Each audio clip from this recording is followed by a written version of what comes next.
الرحمن الرحیم یسألونک عن الخمر والمیسر قل فیہما اثم کبیر ومنافع للناس واسمہما اکبر من نفعہما۔ شراب اور جوئے کے حوالے سے گزشتہ 2 دنوں سے گفتگو چل رہی ہے۔ اس آیت میں اللہ رب العزت نے ارشاد فرمایا ہے کہ شراب اور جوئے میں کچھ منافع ہیں، لیکن اس کا گناہ بڑا ہوا ہے، نقصان اس کے زیادہ ہیں۔ میں نے کل عرض کیا تھا کہ اس کے فوائد اور نقصان پر بھی کچھ گفتگو عرض کی جائے گی۔ آج ہم شراب کے حوالے سے بات کریں گے، انشاءاللہ کل ہم جوا اور قمار کے حوالے سے گفتگو کریں گے۔ شراب کے اندر جو چند نفع معروف و مشہور ہیں، عام لوگ ان کو جانتے ہیں، ان میں سے ایک یہ ہے کہ اس میں انسان لذت اور فرحت محسوس کرتا ہے، لیکن یقیناً یہ صرف انہی لوگوں کے لیے ہے جو اس کے عادی ہوتے ہیں۔ جو عادی نہیں ہوتا اس کو اس کی بو اور اس کی لذت، اس کا ذائقہ، یہ دونوں چیزیں بہت قبیح اور بری لگتی ہیں، اور انسان اگر اس برائی کو سہ جاتا ہے تو رفتہ رفتہ عادی ہو جاتا ہے، اور پھر اس کو اس میں فرحت محسوس ہونے لگ جاتی ہے۔ اور دوسری چیز کہ وقتی طور پر انسان اپنے اندر قوت محسوس کرتا ہے، اور وقتی طور پر جو قوت محسوس ہوتی ہے وہ بھی اس حوالے سے ہے کہ انسان کے خون کے اندر ایک تیزی آ جاتی ہے پیتے ہی، اور جب اس کی گردش بڑھتی ہے تو انسان قوت سی محسوس کرنے لگ جاتا ہے۔ لیکن اس بات پر تمام اطباء اتفاق کرتے ہیں کہ شراب نہ تو خون پیدا کرتی ہے اور نہ ہی جزو بدن بنتی ہے، اس سے جسم کو کوئی فائدہ حاصل نہیں ہوتا۔ یہ بھی انتہائی وقتی ایک خون کے اندر ارتعاش ہوتا ہے، جس سے انسان یہ محسوس کرنے لگ جاتا ہے کہ میرے اندر قوت سی آ گئی ہے۔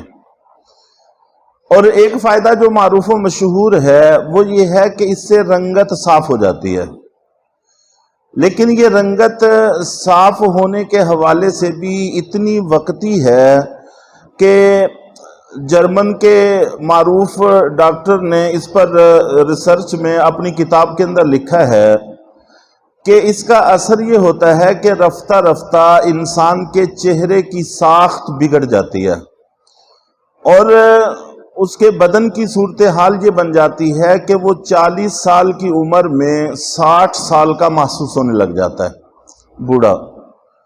تو باقی جو نقصانات ہیں وہ تو اپنی جگہ پر آ جائیں گے، لیکن یہ 3-4 جو فوائد ہمارے ہاں عام لوگوں میں معروف و مشہور ہیں، یہ انتہائی وقتی ہیں، کوئی پائیداری ان کے اندر موجود نہیں ہے۔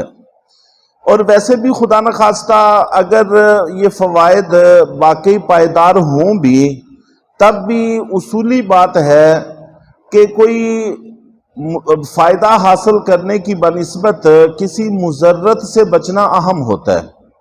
اگر ایک چیز میں فائدہ بھی ہو، نقصان بھی ہو، تو فائدے کے حصول سے اس کے نقصان سے بچنا، اس کا نقصان سے بچنا یہ زیادہ اہم ہوتا ہے۔ اس لیے آدمی کو چاہیے کہ نقصان سے بچے اور اس چیز کو ترک کر دے، چھوڑ دے۔ تو بہرحال جو اس کے نقصانات اطباء نے لکھے ہیں وہ تقریباً 150 کے لگ بھگ ہیں، جن میں سے کچھ کا تعلق ہمارے بدن کے ساتھ ہے، کچھ کا تعلق ہماری معاشرت کے ساتھ ہے، اور کچھ کا تعلق ہماری عقل کے ساتھ ہے، اور کچھ کا تعلق ہمارے دین کے ساتھ ہے۔ اور جو ہمارے بدن سے متعلق ہیں ان میں سے پہلی بات یہ ہے کہ یہ معدے کے نظام کو متاثر کرتا ہے، معدے کے فعل کے اندر فساد برپا کرتا ہے، معدہ کام کرنا چھوڑ دیتا ہے، اور پھر انسان کو کھانے کی طلب اور خواہش کم ہو جاتی ہے۔ ظاہر ہے جب وہ کھائے گا نہیں پیے گا نہیں تو اس سے اس کے جسم پر اچھے اثرات مرتب نہیں ہوں گے۔ اور یہ بات میں پہلے عرض کر چکا ہوں کہ اس سے چہرے کی ساخت بھی بگڑ جاتی ہے، اور یہ 40 سال کی عمر میں 60 سال کا بوڑھا محسوس ہونے لگ جاتا ہے۔ اور پھر نہ صرف یہ کہ بوڑھا محسوس ہوتا ہے بلکہ جیسے ایک بہکا ہوا بوڑھا ہوتا ہے اس طرح کی اس کی کیفیت بن جاتی ہے، اور یہ جگر کو اور گردوں کو بہت زیادہ نقصان پہنچاتا ہے، جگر کو خراب کرتی ہے، گردوں کو خراب کرتی ہے۔ اور یہ بات ریکارڈ میں موجود ہے کہ یورپ میں عادی اموات ان امراض سے ہیں جو شراب کی عادت سے پیدا ہیں۔ شراب کی عادت سے جو امراض پیدا ہوتی ہیں، عادی اموات یورپ کے اندر ان امراض کی وجہ سے ہے۔ تو شراب گویا کہ اتنے زیادہ امراض پیدا کرتی ہے کہ جتنی اموات عام مسائل سے پیدا ہوتی ہیں اتنی ہی اموات کا سبب یہ شراب بن جاتی ہے۔ اور اس کے علاوہ جو عقل پر اس کا اثر ہوتا ہے، نہ صرف یہ کہ جتنی دیر انسان نشے میں رہتا ہے اتنی دیر اس کی عقل متاثر ہوتی ہے، بلکہ جب نشے سے باہر آ جاتا ہے تو پھر بھی اس کی قوت عاقلہ متاثر رہتی ہے، اور رفتہ رفتہ یہ بڑی کمزور پڑ جاتی ہے۔ اور عقل ہی ایک ایسی چیز ہے جو انسان کو اشرف المخلوقات بناتی ہے اور انسان کو انسان بناتی ہے۔ اگر خدا نہ خواستہ اس کے اندر عقل نہ رہے تو پھر اس میں اور عام حیوانات میں کوئی فرق نہیں رہتا، بلکہ یہ عام حیوانات سے بھی بدتر ہو جاتا ہے۔ عام حیوانات پھر بھی اپنی اچھی زندگی گزار لیتے ہیں، اور یہ عقل کے بغیر ان جیسی زندگی بھی گزار نہیں سکتا۔ تو اس طرح سے جو انسان کے پاس سب سے دنیاوی اعتبار سے سب سے قیمتی چیز ہے، یہ اس پر اثر انداز کرتی ہے اور اس کی قوت عاقلہ کو خراب کرتی ہے۔ اور اسی طرح یہ شراب کے اندر ایک بہت بڑا مسئلہ یہ ہے کہ انسان کے جسم میں ایک شریانیں ہوتی ہیں جن کے اندر روح گردش کرتی ہے۔ کچھ رگیں ہیں جن میں خون گردش کرتا ہے، کچھ شریانیں ہیں جن کے اندر روح گردش کرتی ہے، تو یہ ان شریانوں کو سخت کر دیتی ہے۔ جب وہ شریانیں سخت ہو جاتی ہیں تو روح کی گردش متاثر ہوتی ہے۔ یہ بہت جلد بڑھاپے کو لانے والی چیز ہے۔ چنانچہ وہ جو ڈاکٹر حضرات کہتے ہیں کہ 40 سال کی عمر میں انسان 60 سال کا ہونے لگتا ہے، تو یہ وہی چیز ہے کہ اس کی شریانیں متاثر ہوتی ہیں جس کی وجہ سے بڑھاپا بہت جلد آ جاتا ہے۔ اور شراب ایک ایسی چیز ہے جو رفتہ رفتہ ایک ایسا زہر کہہ لیں کہ جو رفتہ رفتہ اثر انداز ہوتا ہے اور وقت کے ساتھ ساتھ متاثر کرتا ہے، اور شروع میں یکدم متاثر نہیں کرتا، اس لیے اکثر لوگوں کے ذہن میں آتا ہے کہ اس کے بڑے فوائد ہیں، لیکن وقت کے ساتھ ساتھ جو صورتحال ہم دیکھتے ہیں وہ اس سے بہت مختلف ہوتی ہے۔ اور اسی طرح یہ تو دو چیزیں میں نے عرض کی کہ اس کے بدن پر کیا اثرات مرتب ہوتے ہیں اور اس کی عقل پر کیا اثرات مرتب ہوتے ہیں، اور معاشرت پر کیا اثرات مرتب ہوتے ہیں۔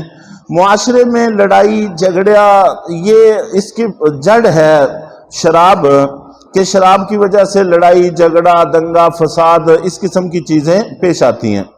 چنانچہ ماہرین اس بات کو لکھتے ہیں کہ اگر ایک علاقے کے آدھے شراب خانے بند کر دیے جائیں تو آدھی جیلیں اور آدھے شفا خانے بالکل بیکار ہو کے رہ جائیں، تو گویا کہ آدھے شفا خانوں کی بھی ضرورت نہ رہے اور آدھی جیلوں کی بھی ضرورت نہ رہے۔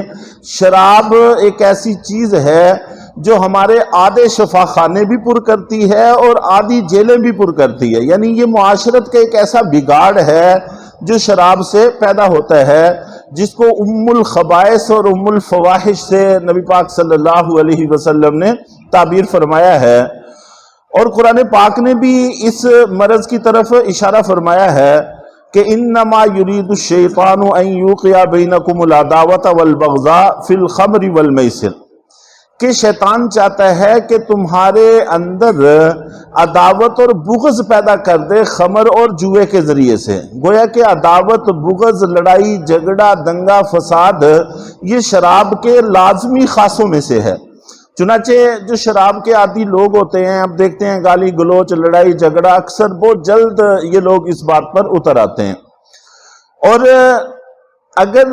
اس کا جو مالی اعتبار سے اس کا اثر پڑتا ہے، اگر کسی بھی آبادی میں ایک شراب خانہ کھول دیا جائے تو کچھ ہی وقت کے اندر پورے علاقے کا تمام سرمایہ سمٹ کر وہ شراب خانے کے مالک کے پاس سے چلا جاتا ہے. اس میں کچھ قسمیں اتنی مہنگی ہیں جو سرمایہ کی دشمن ہیں. چنانچہ یہ بات بھی ریکارڈ میں موجود ہے کہ ایک شہر کے شراب کا خرچ اتنا ہے جو پورے فرانس ملک کا خرچ ہے. ملک ایک پوری سلطنت ہوتی ہے، اس کے اخراجات اربوں خربوں میں ہوتے ہیں، تو پورے ملک فرانس کے جو اخراجات ہیں ایک شہر کے شراب کے اخراجات اس کے برابر ہو جاتے ہیں. تو اس لیے یہ مالی تقسیم کے اعتبار سے بھی انتہائی مضر اور خطرناک ثابت ہوتی ہے. تو اس لیے بھی اس سے بچنا ضروری ہے. تو بہرحال اس کے نقصانات بے تحاشا ہیں، ہر اعتبار سے ہیں، اور جو دینی بگاڑ ہے وہ اپنی جگہ. تو کبھی بھی اس کے قریب بھی نہیں بھٹکنا چاہیے. نشے کی کوئی بھی شکل و صورت ہو اس سے دور رہنے کی کوشش کرنی چاہیے. اللہ تعالی ہم سب کی حفاظت فرمائے، ہماری نسلوں کی بھی حفاظت فرمائے.